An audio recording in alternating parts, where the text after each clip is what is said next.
Tabiat pencari kebaikan. Pencari kebaikan membutuhkan 5 kebiasaan. Yang pertama adalah kebenaran atau al-shawab. Yang kedua adalah kejujuran atau al-sidik. Yang ketiga syukur atau al-syukur. Yang keempat berharap atau al-roja. Dan yang kelima takut atau al-khauf. Satu diantaranya tentang kebenaran. Berlaku benar atau bertindak secara tepat adalah sunnah. Namun kalau dihubungkan dengan tabiat pencari kebaikan tadi, orang bertindak baik belum tentu benar, orang yang benar kadang dikatakan baik. Ini mohon pemahaman dari guru terkait dengan 5 hal seperti itu. As-sidik.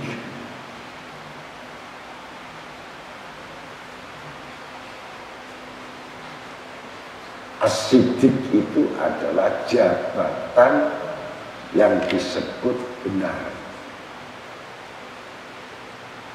Yang maha benar itu disebut al-haqqu.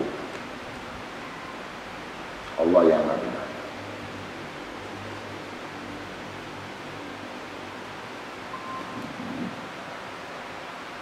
Benar yang dimaksudkan adalah benar di sisi Allah. Kalau membenarkan diri, kalimat membenarkan diri itu sifat alibi.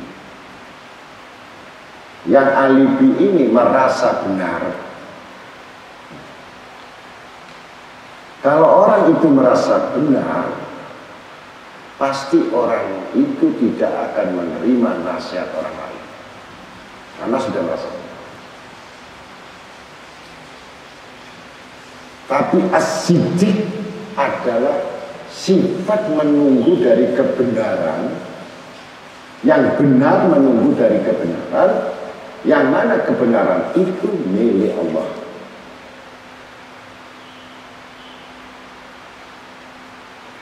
Kalau benar yang di sisi Allah itu berupa kebenaran, itu disebut kebaikan. Kebaikan itu dibagi lagi ada 2 macam. Yang satu sifatnya hasanah, yang satu sifatnya khairah.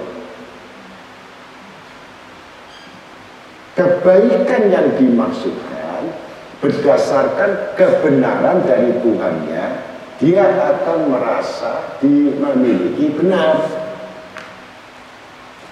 Tapi kalau orang yang merasa benar, dianggap dia merasa benar, dan dia memperoleh khair, kebaikan itu bukan dari Tuhannya, tapi dari manusia. Hasanat itu adalah kebaikan dari Tuhan. Maka dalam kitab Al-Ghuniyah, karangan Sultan Aulia Allah Nur Haitami Syabdul Qadir Jailani, mengatakan kalimat kata-kata hasanah yang membahas dari doa yang disebut satu jagat. Rabbana atina fid dunya hasanah wa fil akhirati hasanah wa qina adzabannar. Dunia yang hasanah, bukan dunia yang dimaksud baik. Kalau dunia itu baik bagi orang kafir, baik bagi orang munafik, baik bagi orang fasik, itu baik. Tapi hasanat tidak dimiliki bagi orang-orang yang mukmin. Itu hanya orang mukmin, bukan orang kafir, bukan orang munafik, bukan orang fasik. Tapi sumbernya as-siddiq. Itu dari al-haqqu. Peranan al-haqqu ini kepada sifat-sifat yang as-siddiq ini harus dimengerti. Betul-betul jujur dalam hal apa saja. Yang tentu kejujuran itu tidak memandang dari segi apapun kebaikan menurut manusia atau keburukan secara manusia. Dia tidak memandang. Tapi kebaikan itu sampai menjadikan yang paling hasil buah as-siddiq ini hasanah. Maka dibilangkan dosa pujaan. Maka untuk mencapai dari segala apa yang disebut as-siddiq, apa yang disebut hasanat, apa yang disebut khair, itu harus beda. Sama-sama artinya benar, baik, baik. Tapi berbeda fungsi. Orang berminyak-minyak itu baik. Bagi siapa? Bagi dirinya sendiri. Bukan bagi Allah. Orang yang pura-pura baik, bagi siapa? Bagi dirinya sendiri. Apakah bagi Allah?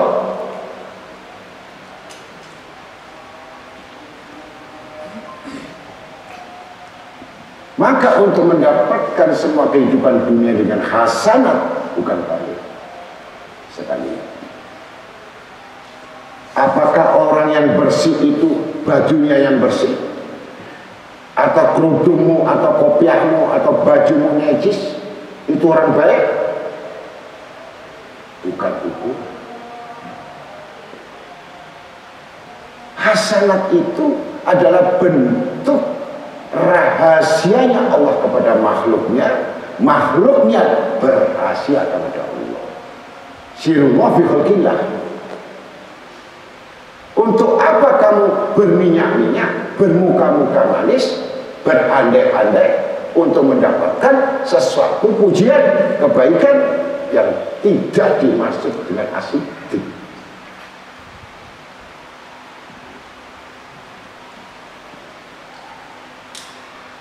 Untuk mencapai hal semacam itu, maka seorang murid bertanya, bagaimana Tuan Guru untuk mencapai hasanah? Bagaimana untuk mendapatkan dunia hasanah? Bagaimana untuk mencapai akhirat itu hasanah? Pasti akan dibebaskan dari siksa azab kubur.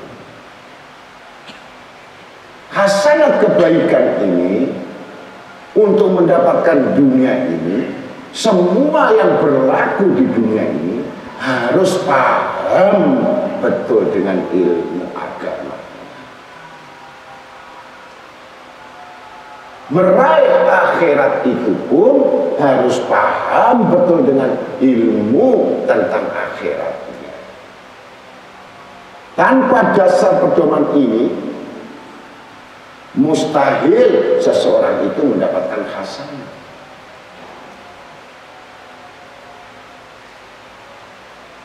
Maka mengalirlah yang disebut hasanat menurut pandangan manusia, padahal dia sebenarnya adalah orang yang mencari muka. Ini orang yang bermanis muka, ini orang yang berminyak-minyak, ini orang yang menipu dirinya sendiri. Dia selalu mengherani dirinya sendiri, dia kagum dengan dirinya sendiri, dia masa takjub dengan dirinya sendiri tanpa dasar apapun yang dimiliki. Itu sifat alibi idealis manusia, baik, bukan hasanah. Kalau jujur tadi, maka akan diberikan sesuatu kebaikan, hasanah. Dari siapa hasanah?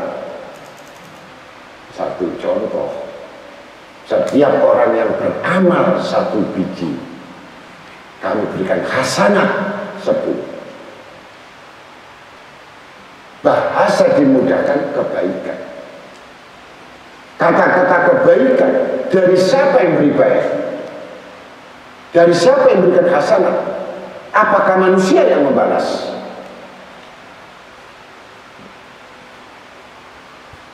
Apakah kamu tahu itu balasan dari Tuhanmu atau itu balasan dari makhluknya?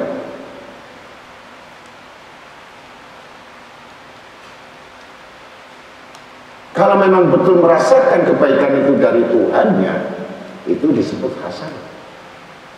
Kami balas menjadi 10 hasanah dari perbuatan baik yang dia lakukan. Tetapi karena terlapisi dengan maksud-maksud, dengan tujuan-tujuan, dengan kehendak-kehendak, dengan keinginan-keinginan, dengan segala macam variasi-variasi, maka tidak ada hasanah di dalamnya. Dan Allah marah dan murka. Jangan dianggap orang sedekah Allah tidak murka. Jangan dianggap Allah orang yang beramal tidak murka. Selain ditujukan, hasanat ini bukan untuk Allah, tapi untuk diri, maka batal. Bahkan semua membatalkan amal perbuatan yang kembali ibarat racun yang dituangkan, tapi racun itu tidak ada yang minum, dia sendiri yang makan racun.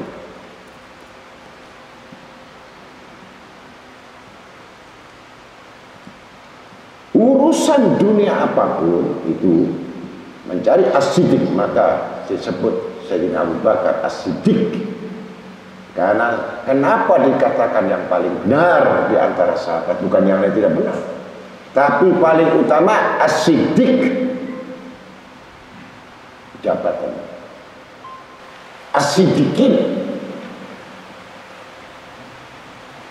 Karena iman dari Sayyidina Abu Bakar as-siddiq ini ditimbang imannya manusia seluruh dunia sampai kiamat tidak akan memadai dengan imannya, kejujurannya Sayyidina Abu Bakar as-siddiq.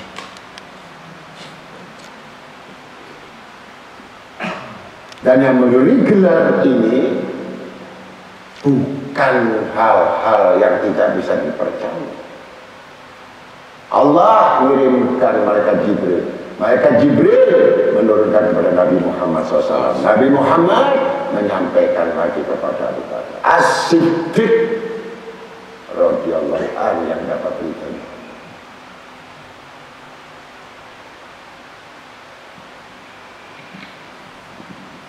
Bentuk apapun yang kamu lakukan di dunia, bisnis, bicara, duduk, itu disebut adalah akhlak, adab, yang semua tidak boleh keluar dari koridor ittiba Rasul Sallallahu Alaihi Wasallam. Cara duduknya, cara berjalannya, cara bicaranya, cara beramalnya, semua tidak melewati atau melampaui dari Nabi Muhammad. Selama yang melampaui atas dari apa yang pernah dikerjakan oleh Nabi Muhammad, ini orang yang keluar koridor. Maka sifat yang keluar dari koridor itu tidak ada sunatullah, tidak ada sunatul Rasul, maka di situ amal yang untuk diri. Selama amal itu untuk dirinya, jangan pernah bermimpi untuk dibalas. Pasti kamu menginginkan balasan yang tidak lain kepada siapa yang kamu tolong, siapa yang kamu beri, siapa yang kamu perhatikan. Pasti kamu berputar-putar seperti keledai di penggilingan gandum, sama-sama bodoh.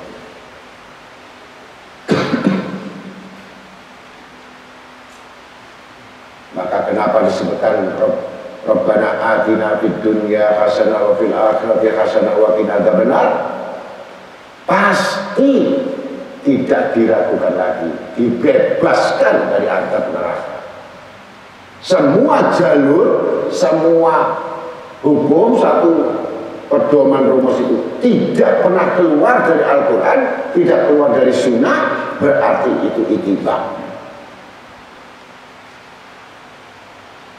Yang semua keinginanmu, kemauanmu itu bukan rumus Allah Rasul. Ini rumus nafsumu. Nah, rumus akalmu, banyak siasatmu, banyak keinginanmu, banyak motivasimu, banyak tendensi. Tidak ada di dalam Al-Quran dan hadis.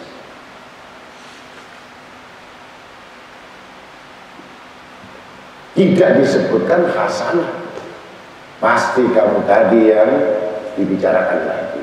Baik, kamu mencintai orang yang baik, kamu tujuan karena ingin cinta dengan orang baik, pandanganmu salah.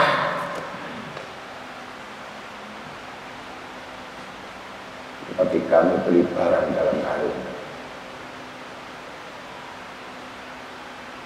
Kenapa orang ini sholatnya 5 waktu, rajin di masjid, rajin di musola, bagus secara pandangan dokter, tapi menipu Allah, di mana Allah mengetahui baik yang menurut manusia tadi ternyata dia matinya sesat di dalam akhir hayat, karena ingin untuk mendapatkan status bahwa dia adalah orang yang soleh.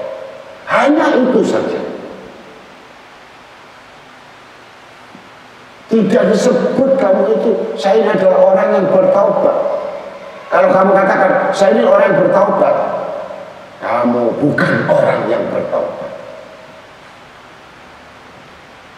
Saya adalah orang yang ngaji, saya bukan orang yang ngaji. Saya ingin belajar, ternyata kamu tidak ingin belajar, apakah disebut orang belajar?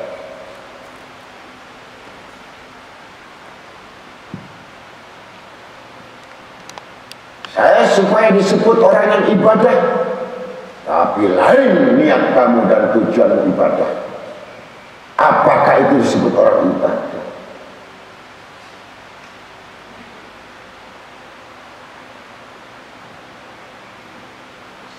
Tidak disebut semua itu, apalagi maqam siddiq, orang-orang yang punya kedudukan benar hanya dimiliki para sahabat.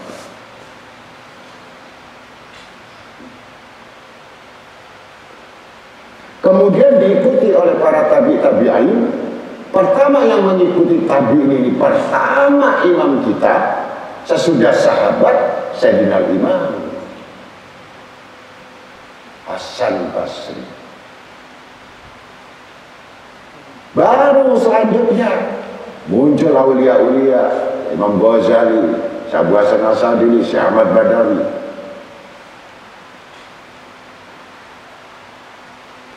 Syekh Abu Bakar bin Salim, sampai kepada siapa-siapa penerus-penerusnya. Ini mengambil dari bagian as-siddiq itu bagaimana untuk memimpin,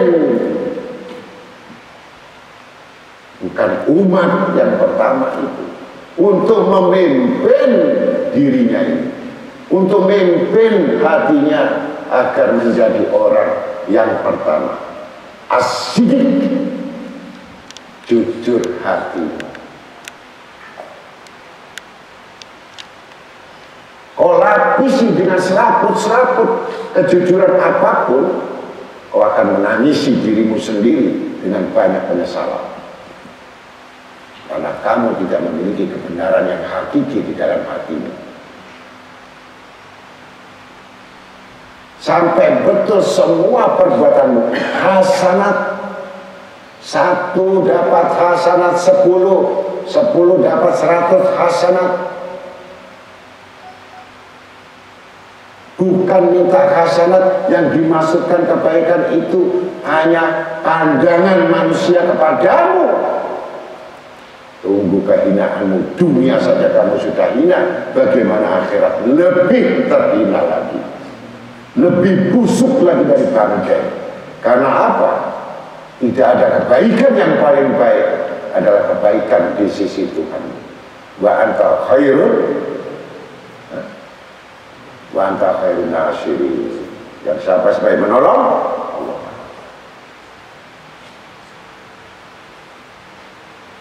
Ya Fattah wa anta khairul fatihin. Ya Razak wa anta khairul razikin. Ya Wakil wa anta khairul mutawakkilin. Sebaik-baik semuanya, tidak ada yang bisa melampaui kebaikan kecuali kebaikan yang dititipkan as-siddiq, dititipkan hasanah. Dengan apa hasanah dan as-siddiq itu dititipkan? Tentu belajar kita untuk mengetahui, mengenal Tuhan. Belajar kita untuk mengenal diri. Belajar kita untuk mawas diri. Belajar kepada diri sendiri. Kalau orang sudah merasa itu sebenarnya keluar iman, keluar dari koridor. Siapa yang anggap kamu baik? Siapa yang anggap kamu mulia? Siapa yang menganggap kamu itu orang soleh? Kecuali orang yang soleh, kecuali orang-orang yang berbuat taat, kecuali orang-orang yang sudah menemukan kebaikan itu, baru bisa menilai itu baik. Kalau orang buruk menilai kamu baik, belum tentu. Wong dia sendiri buruk, bagaimana mengetahui itu baik?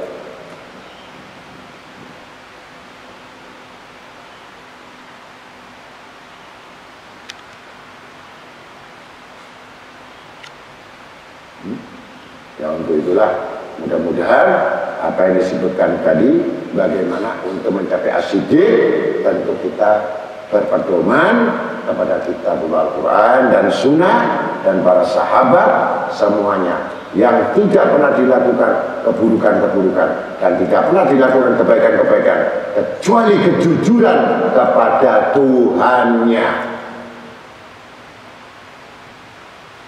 bukan yang dimaksud oleh manusia. Untuk itulah mudah-mudahan sedikit ini bisa mengerti as-siddiq. Bertanyalah setiap kebaikan yang akan kamu lakukan, sudahkah itu kebaikan itu kamu lakukan semata-mata untuk Tuhanmu, atau kebaikanmu semata-mata kamu ingin dilihat teman dan sahabatmu sebagai orang yang pemurah, sebagai orang yang sangat dermawan, sebagai orang yang sangat pemberi. Naudzubillahi min dzalik. Sampai membutuhkan kesadaran yang paling tinggi. Apa kesadaran tinggi? Semua kejujuran yang tidak ada batasnya. Kalau Allah sudah memberikan hasanah, pasti kamu dibebaskan oleh wa iqad lahum minan nar wa ajirna minan nar. Pasti kamu dibebaskan oleh neraka. Untuk itulah mudah-mudahan sedikit ini pengertian as-siddiq hanya diperoleh orang-orang yang melewati jembatan-jembatan yang sangat betul-betul mengetahui, yaitu takutnya dan berharap pada Tuhan. Kalau takut saja sama Tuhan, maka tidak sempurna harapan. Harapan saja tidak disertai takut, maka tidak sempurna juga yang namanya harapan. Mudah-mudahan itu yang disebut kebijakan, bahwa kejujuran itu bersumber adalah dari cahaya pertolongan hati kepada seseorang yang dicintai, yaitu orang-orang yang takwa. Assalamualaikum warahmatullahi wabarakatuh.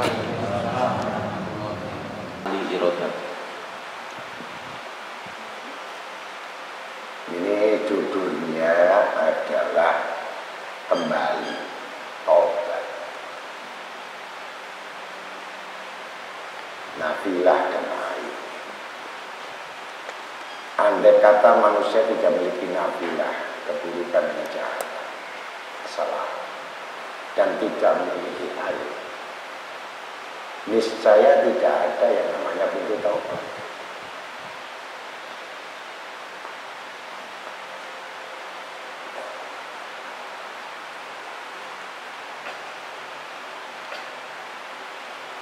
Karena timbulnya kebaikan-kebaikan itu beriringan dengan taubat.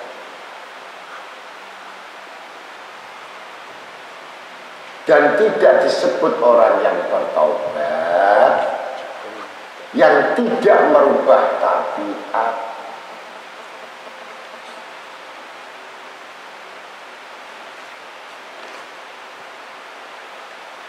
Karena taubat itu merupakan bentuk merombak,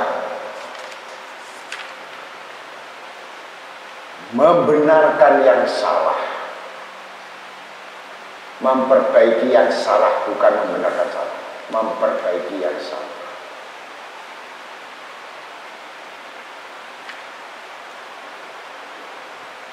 Kalau begitu orang bertaubat itu pasti beristighfar.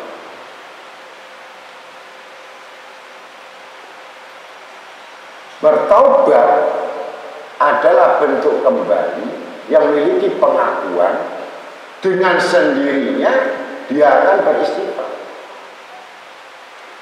Tapi belum tentu orang yang beristighfar ini bertaubat. Selama istighfar itu dia tidak mengetahui penyakit-penyakitnya, maka istighfar yang harus dimiliki tadi mengetahui aibnya, mengetahui nafilahnya, untuk membalikan sesuatu perbuatan yang kembali kepada sesuatu hal yang sebelumnya tidak diketahui. Dan saya sangat heran dan ajib melihat manusia 30 tahun, bahkan 35 tahun, ada yang 20 tahun ngaji, tapi saya tidak pernah melihat itu orang bertaubat.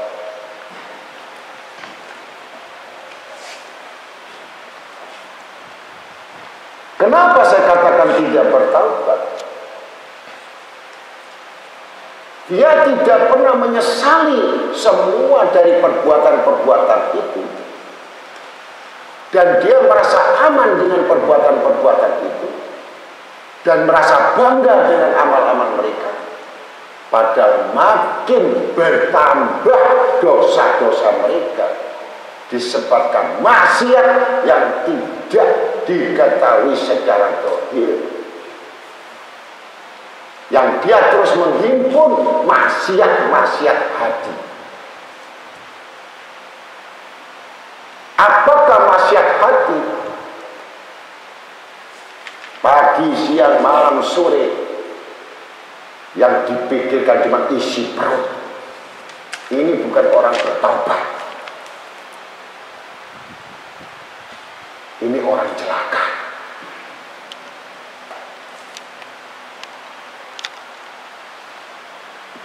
Kalau sadar apa yang dimiliki, semua yang terhalang apapun bentuk pemberian karunia Tuhannya, yang berupa nikmat-nikmat yang banyak, tidak dirasakan bagi orang yang beristighfar saja tanpa tahu dengan dosa-dosanya. Bahkan istighfar bisa terjadi yang tidak tahu aibnya, yang tidak tahu nafilahnya, yang tidak tahu kesalahannya, yang tidak tahu kelalaiannya. Mulutnya beristighfar, hatinya berontak, tidak menerima qadar dan takdir Allah, kecuali dia menginginkan iradatnya Allah. Artinya memaksa Allah untuk dirinya dalam merubah nasib dan hidup. Bukan merubah tabiat, sifat.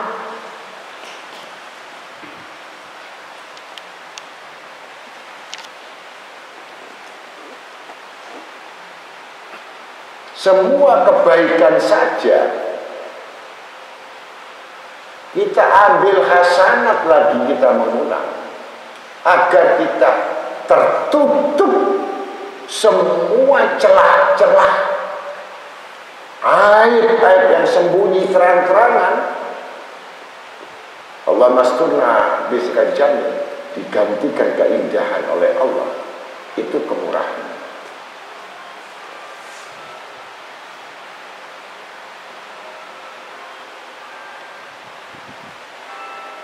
Itu mengatakan ini ujian Allah. Ujian Allah. Apa yang dimaksud ujian Allah? Seperti orang yang gak pernah sekolah, orang yang pernah punya pendidikan, orang yang gak pernah kuliah. Apakah ada ujian bagi orang seperti itu?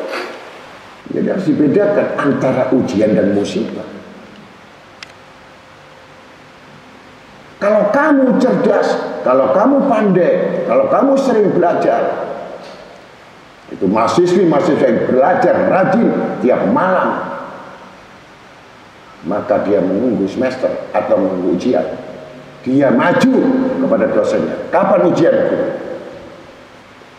Dia senang menerima ujian itu karena dia tahu jawabannya. Tapi orang yang bodoh, orang yang gak pernah belajar, orang yang gak pernah tahu, ketika datang ujian kepada dia, kebingungan kalau bisa ujian ditunda tahun depan karena belum siap untuk menerima ujian.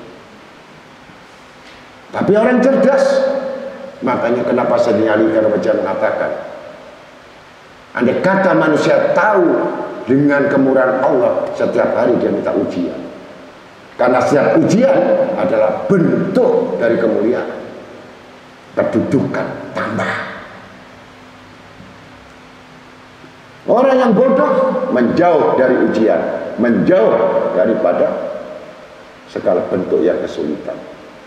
Ya tunggu saja kamu diuber sama musibah, gak akan lari kemana-mana. Maka musibah yang datang kepada manusia atas kebodohannya, karena tidak mau belajar.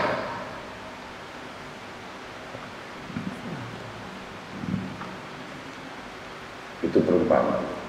Kalau dia pandai, maju ke dosen. Kapan ujian? Saya rindu dengan ujian, karena dia menguasai semua mata pelajaran. Bahkan dosennya sendiri kelaparan. Karena setiap pertanyaan dia bisa menjawab, setiap ini bisa menjawab, yang semua ada rumusnya. Nantang dengan ujian. Tapi orang yang bodoh, bagaimana ujian? Orang yang gak pernah belajar, orang yang gak pernah tahu, pasti mengatakan, ini musibah.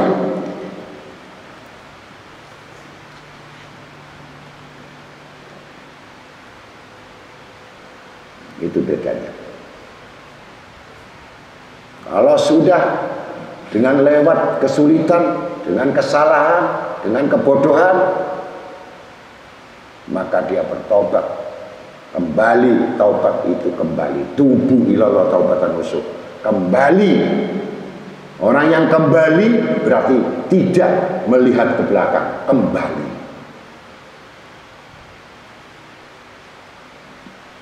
Menutup buku lama, menutup lembaran hitam, menutup semua pintu-pintu celah yang dimurkai Allah. Ganti dengan kitab yang baru.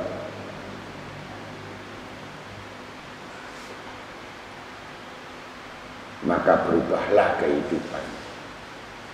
Ini 30 tahun, 25 tahun, kok tambah susah melulu. Kata Imam Syafi'i, ya nunggu ditakbiri 4 kali saja itu sembahyang mayit. Punya akal nggak fungsi, punya hati nggak fungsi, punya mata nggak fungsi, punya telinga nggak fungsi, punya kaki nggak fungsi, punya mulut nggak fungsi. Ini apa? Belum mati sudah mati.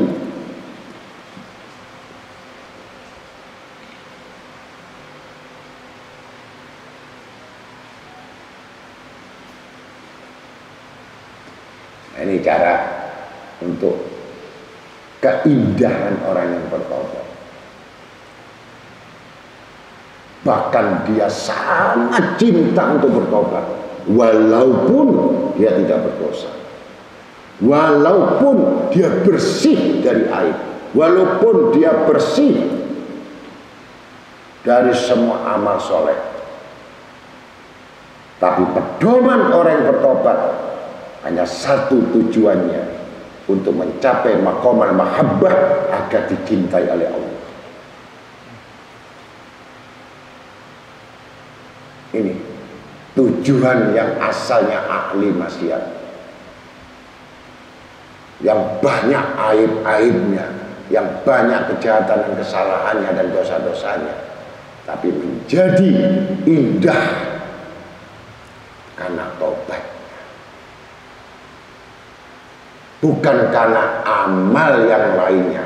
Karena tobatnya sehingga mendatangkan kecintaan Tuhan kepadanya, maka merubah tabiatnya, merubah semua kelakuannya, merubah semua sahabat-sahabatnya, merubah lingkungannya, merubah semua tata cara hidupnya.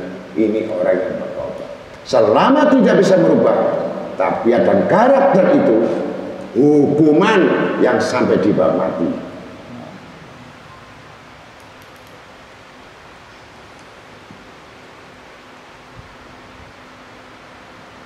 Ini karena dia sudah masuk golongan bukan ahli istighfar, tapi ahli maksiat. Siapa kalian ahli maksiat? Yang enggak punya pikiran lagi memikirkan kehidupan, yang tidak memikirkan selanjut kehidupan. Ini orang ahli maksiat.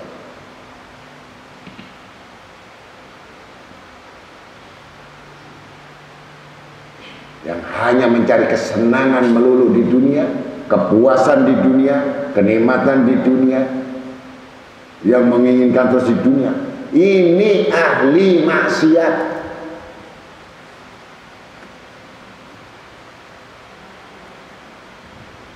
Yang harus diimbangi menjadi ahli taubat. Kalau tidak ada taubatnya, maka putusan ahli maksiat itu apa tempatnya, pasti akan terjadi musibah yang paling besar di antara yang besar, mati nggak bawa iman. Mumpung masih hidup bisa dirubah, masih dalam kesalahan hidup masih dirubah. Tapi kalau sudah diputuskan mati nggak bawa iman, disebut ahli maksiat, celaka selama-lamanya.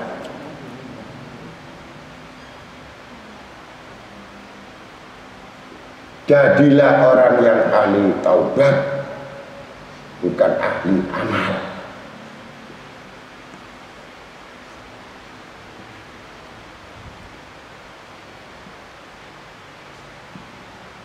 Kalau ahli taubat pasti akan banyak beramal.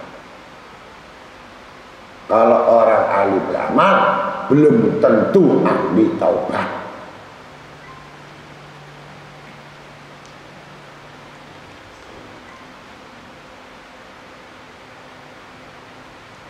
Padahal tidak punya dosa lagi, bersih. Kenapa kamu selalu beristighfar? Kenapa kamu selalu bertobat? Padahal kamu sudah diampuni dosa-dosamu oleh Allah.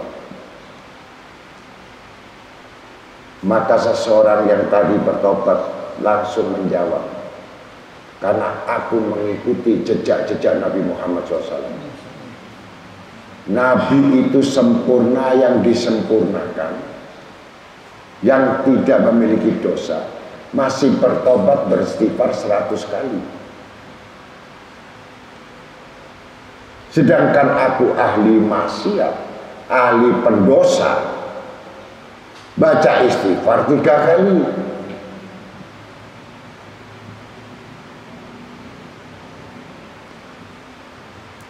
Ini orang yang gak punya malu. Maka aku tingkatkan, menurut Imam Ghazali rahimahullah, Aku beristighfar 1000 kali. Karena Nabi SAW 100 kali, aku 1000 kali. Hanya berharap kepada Tuhanku agar Allah mengampuni dosaku. Bahkan Allah menangguhkan umurku, memanjangkan umurku, agar Allah memberikan kesempatan kepadaku untuk melunasi hutang-hutang maksiat kepada Allah Ta'ala yang sudah orang yang besar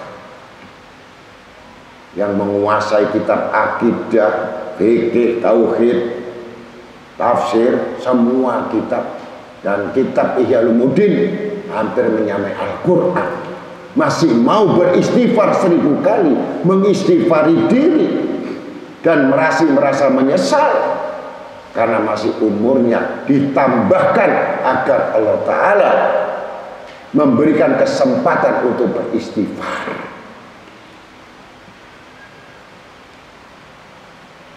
Hanya orang-orang yang bodoh bahlul yang selalu berhajat terus pada Tuhannya, lupa dosa-dosanya, kurang ajar.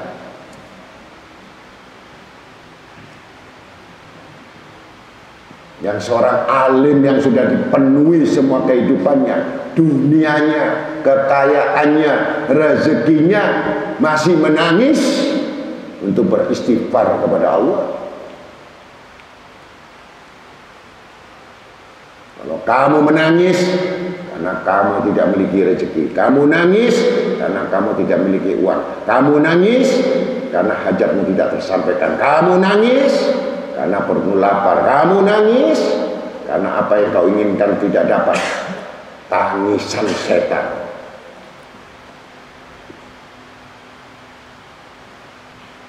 Tangisan hamba adalah tangisan yang mengetahui bahwa hari-hari tidak lain kecuali dalam kelalaian dan aib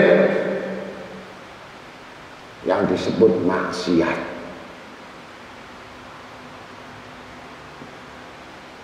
Bahkan sampai cintanya Allah Ta'ala kepada orang-orang agar manusia itu menjadi khalifah, jadi sempurna, hidupnya sempurna, rezekinya sempurna, pekerjaannya sempurna, diturunkan agar menguatkan lagi hadis ini, hadis qudsi, agar manusia lebih meyakini lagi tentang istighfar. Waqala Nabi SAW, malazimu istighfar ila yarju min haitsu la tasib. Barang siapa yang terus mendawamkan istighfar, mendawamkan taubat, mendawamkan terus minta ampun, ketahuilah mereka-mereka itu, aku akan berikan rezeki yang tidak disangka-sangka, lebih besar daripada hajat yang diminta, lebih besar apa yang dimaksudnya, lebih besar daripada apa keinginannya, lebih afdal daripada apa yang dicita-citakannya. Hanya melazimkan istighfar, maka makin bergembiralah orang-orang mukmin itu dengan istighfarnya. Mana keuntungan, aib sudah tertutup, nafilah sudah, semua kecelakaan dan semua beban, semua penyakit, semua bala, semua hal yang menyakitkan lewat. Aku akan malu kepada hambaku yang tangannya mengadahkan kepadaku untuk meminta ampun, kecuali aku menjawabnya maghfirah, dan tidak kembali tangan itu kosong kecuali aku limpahkan lagi rezekinya, kami limpahkan lagi keluasannya, kami limpahkan lagi kecerdasannya, kami limpahkan semuanya. Ini orang cerdas, seperti hanya kecerdasan Nabi Muhammad SAW. Justru karena aku disempurnakan Allah, justru karena aku dimuliakan Allah, justru aku tidak dianggap berdosa kepada Allah, semakin aku gila untuk menjalankan minta ampun kepada Allah Ta'ala. Bahkan sampai bengkak kakiku, tanda aku bersyukur kepada Allah. Bukan sudah diampuni merasa aman, bukan merasa diampuni kamu lengah, bukan diampuni kamu merasa sembrono, bikin susah lagi dia.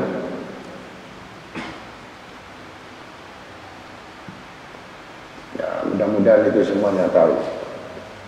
Kita ini kalau nggak ditutup oleh Allah Ta'ala, kamu keluar rumah malu, ditulis di jalan kamu, bisa kau lepas makodumu, bisa kau lepas kopiamu, bisa saya lepas imamah ini.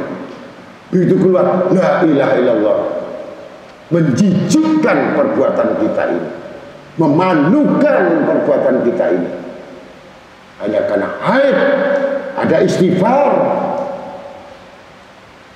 maka kamu merasa bergaya dengan cara itu.